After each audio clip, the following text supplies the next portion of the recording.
देव उठनी एकादशी व्रत कथा। एक राज्य में सभी लोग देव उठनी एकादशी का व्रत रखते थे।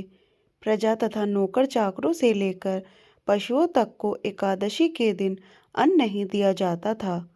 एक दिन किसी दूसरे राज्य का एक व्यक्ति राजा के पास आकर बोला, महाराज, कृपा करके मुझे नौकरी पर रख लें। तब राजा ने उसके सामने एक शर्त रखी कि ठीक है, रख लेते हैं, किंतु रोज तो तुम्हें खाने को सब कुछ मिलेगा, पर एकादशी को अन्न नहीं मिलेगा। उस व्यक्ति ने उस समय हाँ कर ली, पर एकादशी के दिन जब उसे फलाहार का सामान दिया गया तो वह राजा के सामने जाकर गिड़गिड़ाने लगा, महाराज, इससे मेरा पेट नहीं भरेगा, मैं भूखा ही मर जाऊंगा, मुझे अन्न दे दो।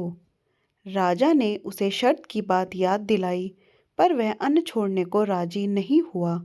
तब राजा ने उसे आटा, दाल, चावल आदि दिए। वह नित्य की तरह नदी पर पहुंचा और स्नान कर भोजन पकाने लगा।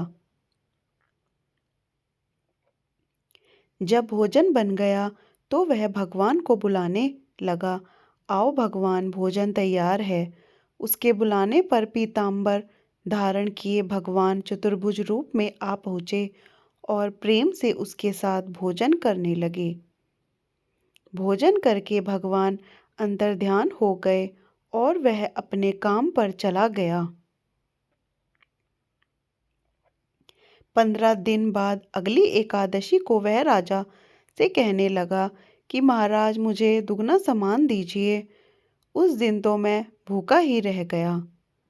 राजा ने कारण पूछा तो उसने बताया कि हमारे साथ भगवान भी खाते हैं, इसलिए हम दोनों के लिए ये सामान पूरा नहीं होता। यह सुनकर राजा को बड़ा आश्चर्य हुआ। वह बोला, मैं नहीं मान सकता कि भगवान तुम्हारे साथ खाते हैं।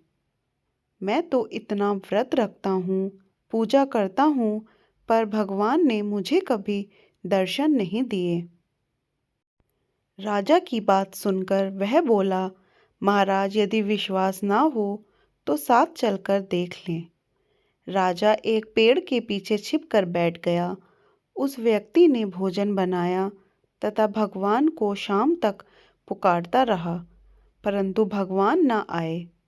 अंत में उसने कहा, हे भगवान, यदि आप नहीं आए तो मैं नदी में कूदकर प्राण त्याग दूंगा। भगवान नहीं आए, तब वह प्राण त्यागने के लिए नदी की तरफ आगे बढ़ा। प्राण त्यागने का उसका दृढ़ इरादा जान शीघ्र ही भगवान ने प्रकट होकर उसे रोक लिया और साथ बैठकर भोजन करने लगे। खा पीकर वे उसे अपने विमान में बिठाकर अपने धाम ले गए। यह देख राजा ने सोचा कि व्रत उपवास से तब तक कोई फायदा नहीं होता जब तक मन शुद्ध ना हो। इससे राजा को ज्ञान मिला। वह भी मन से व्रत उपवास करने लगा और अंत में स्वर्ग को प्राप्त हुआ।